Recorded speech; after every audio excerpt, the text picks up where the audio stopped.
Hey guys, happy Monday.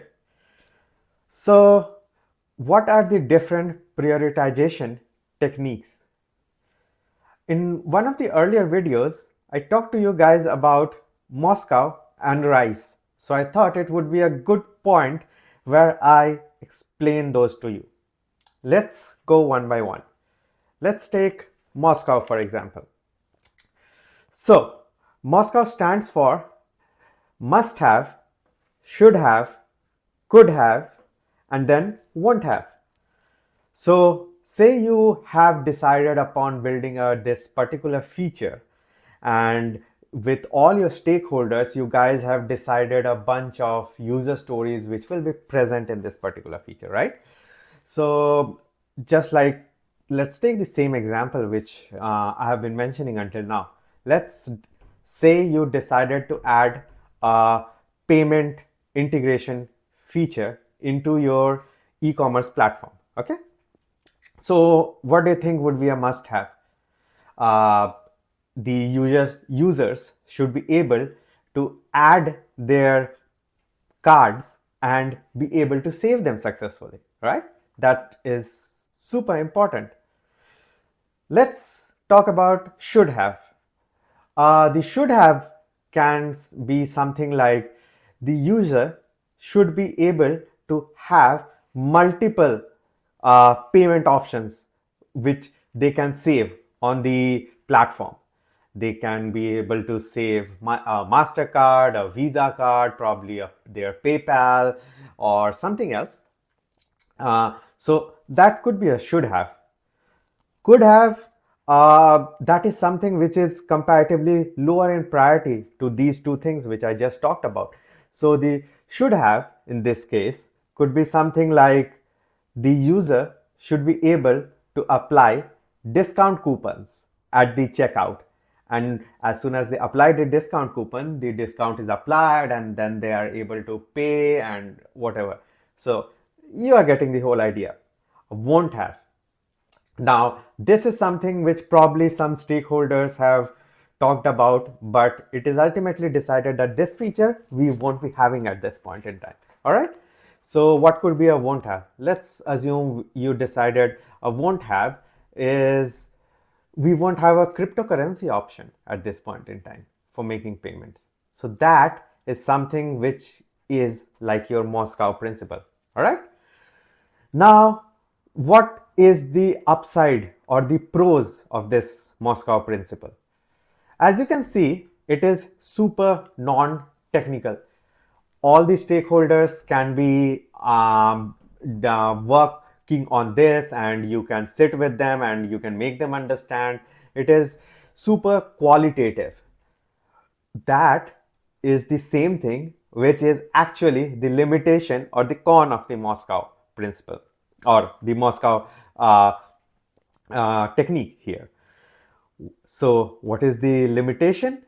It is not quantitative. You can keep having these discussions and you might not have enough data to back up these points.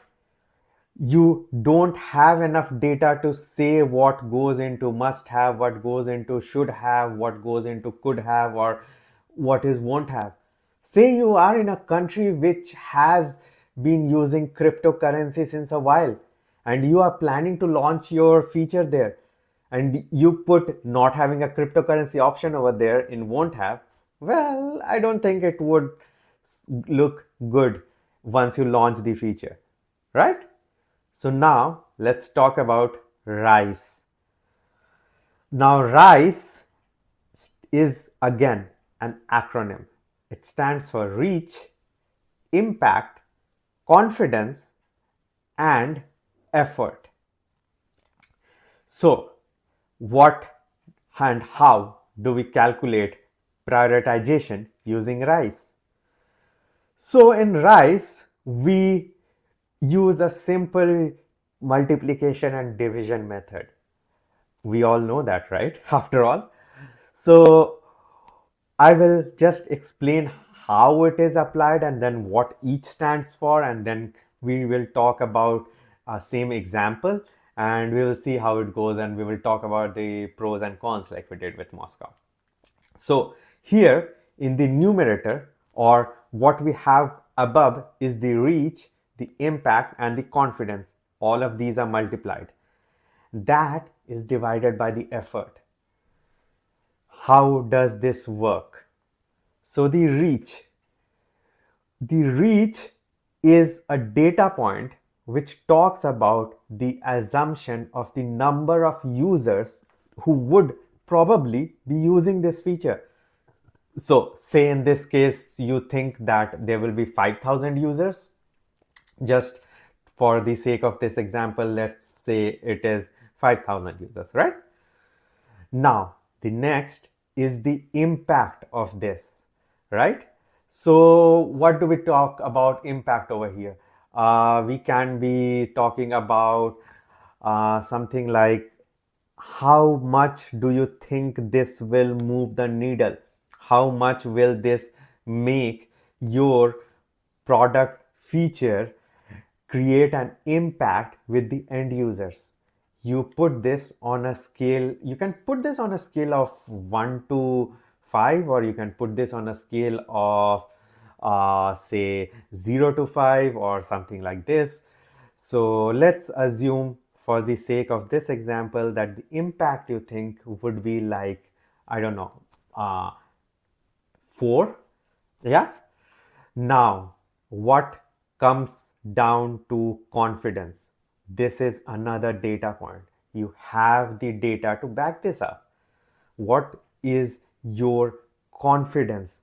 When I talk about your, it means the product team as well as all the stakeholders involved. What is the confidence they have in this feature? How important they think this feature is?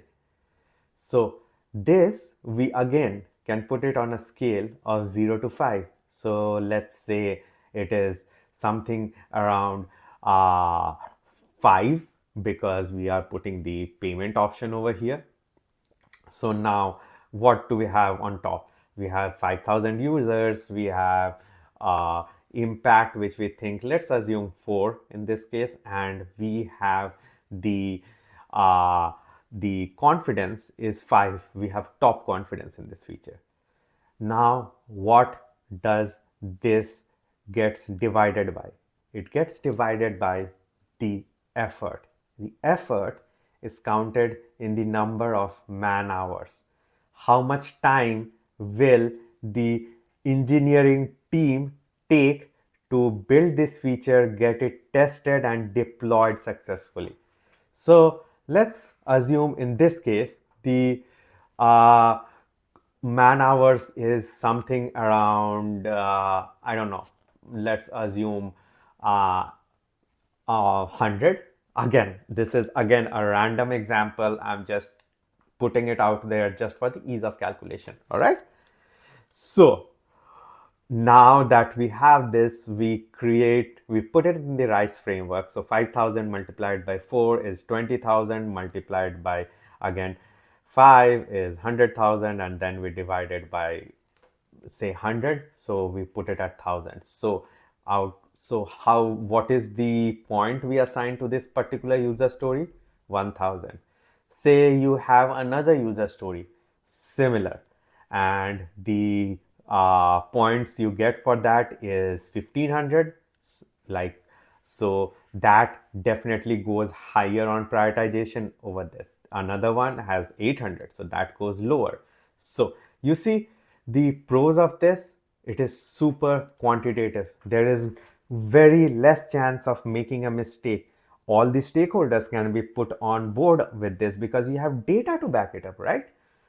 The limitation is it can get a bit technical, right? And probably you wouldn't have the data to back all of this up. So yeah, as we can see, both of these techniques have their pros and cons. Which one do you prefer to use?